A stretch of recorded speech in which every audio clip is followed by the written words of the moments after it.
Good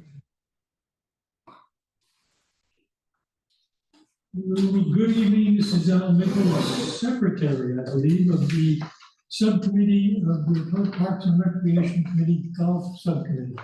I'm going to call the meeting to order at 6:02. We'll have the roll call. John McGrath. Al Nichols, that's the quorum. We have a member here. Well, Bill wants to begin. Bill is just attending. Okay, first order of business, public participation. I see no public participation. Approval of the golf minutes for June 5th, 2025, regular meeting. Do I hear a motion? So moved. Seconded. All in favor? Aye. Aye. Passed unanimously. I can't spell unanimously. Correspondence, any correspondence? I don't know. No correspondence. Report of the chairman. He's not here. Mike, you're up. Okay, evening everybody. Let's see, in terms of golf, it's been busy. I'm busy with a lot of things in the department, so forgive me for not having a specific report for golf tonight as I would like to, as we are right in the midst of the season. Can report that the pool has been opened. We were, under a little bit of pressure because of the heat that came on all of a sudden, and the rain that precipitated the heat. Made it so that we really couldn't get some of the work done that we wanted to get done as quickly as we wanted to get done. So it kind of kept pushing it back. But in that process, while the pool was being filled, was essentially what we were waiting for, the water to fill in. Sylvan Lake was open during those hot days. So it was nice to be able to have that as an alternative. Going to that part of town and did a couple outings recently, driving back and see the beach over on the other side of Sylvan Lake. I'm glad that the town makes the investment to have lifeguards over there in the summer. You won't see it packed with swimmers, but I think it benefits, and then it could eventually take some pressure off of Crestbrook if we need to. Construction has started. We posted a press release on our website and on the town's website. They're replacing the culvert. So you can remember back in August of last year, we had a big washout. They were able to take care of from the road heading up into the golf course, maybe a couple 100 feet. They repaired all of that. Now they're repairing it more, extending the repair to the river.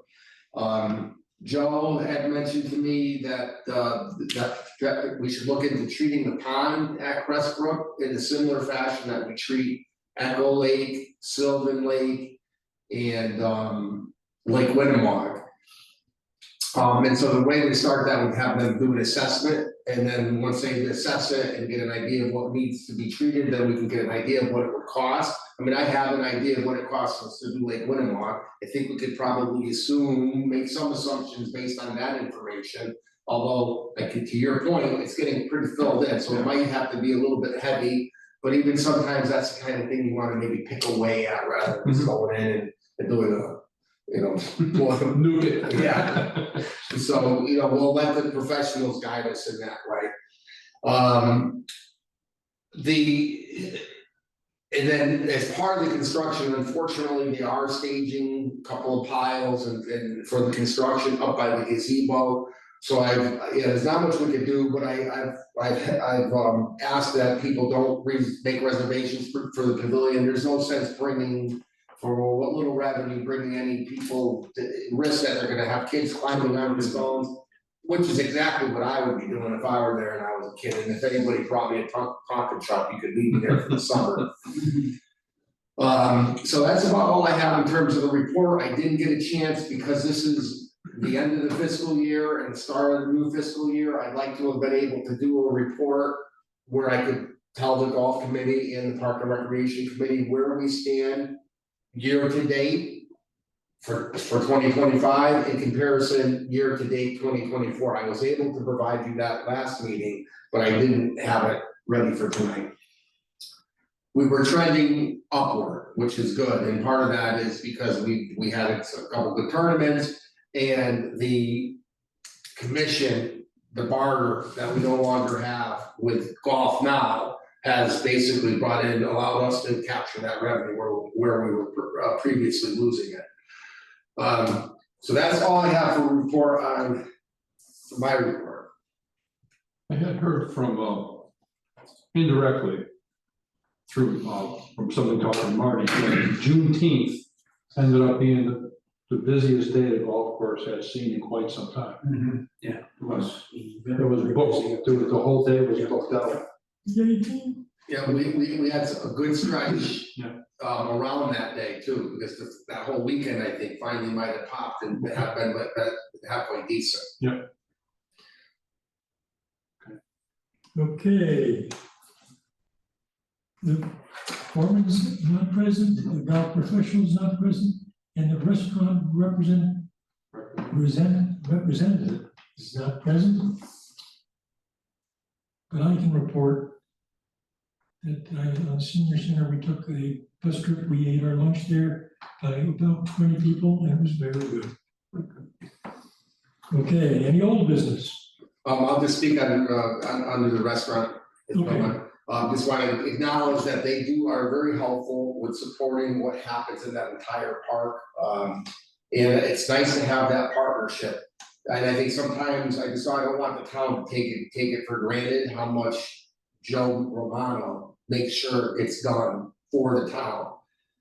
If we're ever to lose that local connection, which someday might happen, I think we need to make sure that we know exactly how much gifting Joe does for the town of Watertown, so we can be prepared. Be prepared. Joe's talking 75, he's 74 this year. That's still young, what the hell is he talking? And their car show, I heard it went well, the weather was touch and go. They had 39 cars. It wasn't anywhere near what they expected, but when it's touch and go, you guys don't bring out the beautiful machines and touch and go weather. Just keep them in the. It was very hot the day before too, so even if you wanted to polish your car, you're like, I'm not doing that unless you got an air conditioned garage. A lot of guys don't like driving because they're not air conditioned cars. So weather gets hot, attendance at any car show, it's not press books suffers. Okay. Okay, review and consider submission of applications for tournaments. Do we have any applications? No, we do not. Okay, I'll entertain a motion to adjourn. So moved. Seconded, all in favor? We're adjourned. 6:10.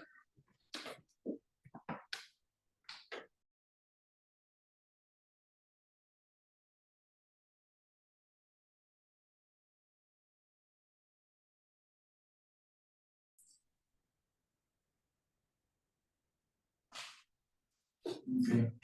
The meeting of the Watertown Parks and Recreation Commission regular meeting is being canceled due to a lack of quorum. Chairman Bill Johnson, thank you.